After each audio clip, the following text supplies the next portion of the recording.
Domaine de la Pinte, millésime 2014. L'appellation est Arbois, dans le Jura. Le cépage ici, c'est le Savagnin, à 100%. La première étape ici, ça va être l'apparence. Donc il nous faut une bonne lumière au-dessus de la tête, il faut une surface blanche et propre. Et on va donc pencher notre verre contre cette surface blanche et propre. Première chose qu'on regarde, c'est la limpidité du vin. Est-ce qu'il y a des particules là-dedans? La plupart des vins sont limpides, mais dans le cas de vieux vins rouges, on pourrait retrouver un petit dépôt là-dedans, ça c'est considéré comme naturel. Certains blancs et certains rosés peuvent avoir des petits cristaux, des cristaux de tartre, pareil, c'est naturel.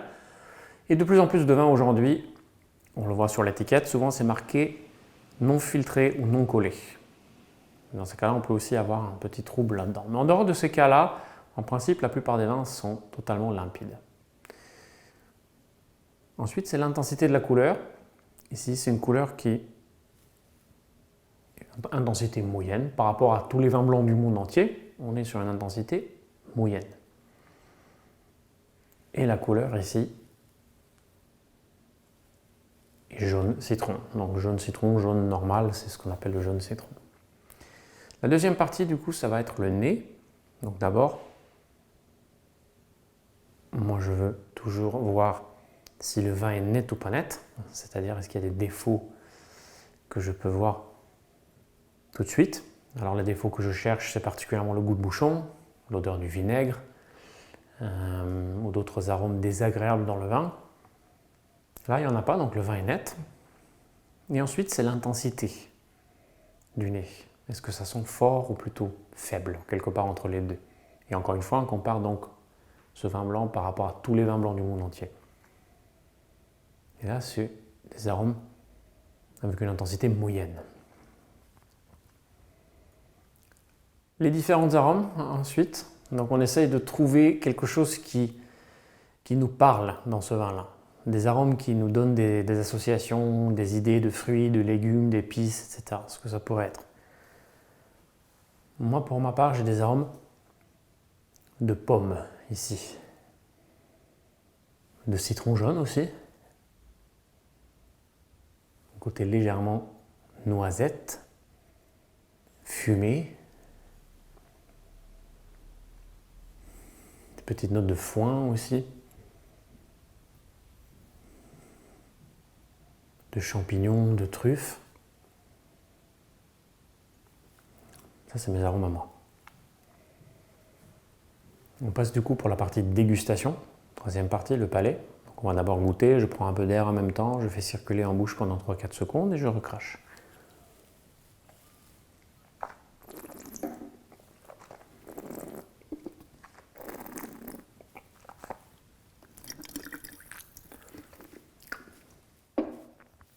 Première chose qu'on voit du coup, c'est est-ce qu'il y a du sucre là-dedans ou pas. On voit pour la douceur, le vin est sec, il n'y a pas de sucre ici.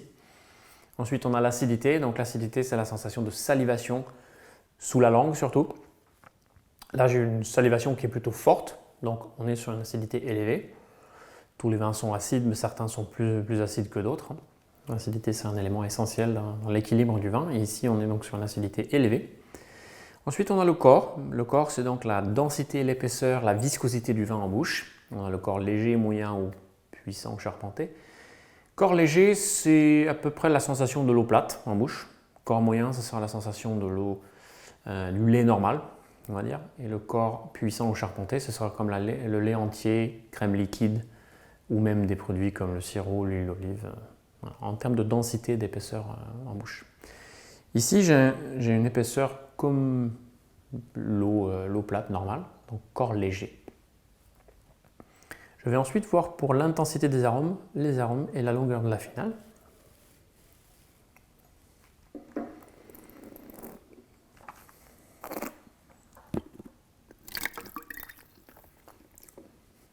Donc l'intensité des arômes est toujours moyenne. Je retrouve les arômes de foin, de champignons, de pommes, de citron aussi. Côté légèrement noix, peut-être amandes fraîches aussi. Et ensuite, j'ai donc la longueur de la finale. Pendant combien de temps est-ce que j'arrive encore à ressentir les arômes du vin en bouche une fois que le vin n'est plus dans ma bouche? C'est donc vraiment les arômes qu'on cherche à retrouver, hein. Pas l'acidité, pas les tanins, parce que ça peut rester beaucoup plus longtemps que ça. On a court, moyen, long. Court, c'est on va dire entre 0 et 5 secondes, ou Kodali comme certains les appellent. Moyen, c'est entre 5 et 15 secondes, et à partir de 15 secondes ou plus, on peut dire que le vin est long. Moi, j'ai encore les arômes d'amandes fraîches et de citron qui reviennent, donc moi je dirais que le vin est long. On dépasse les 15 secondes. Longueur longue. Compte tenu de ces éléments-là, moi je dirais que le vin est très bon. Et je dirais aussi que vu l'acidité et les arômes qu'on a ici, c'est un vin qui se boit déjà très bien. Je pense qu'il a encore un potentiel de garde de certainement 5-6 ans au moins.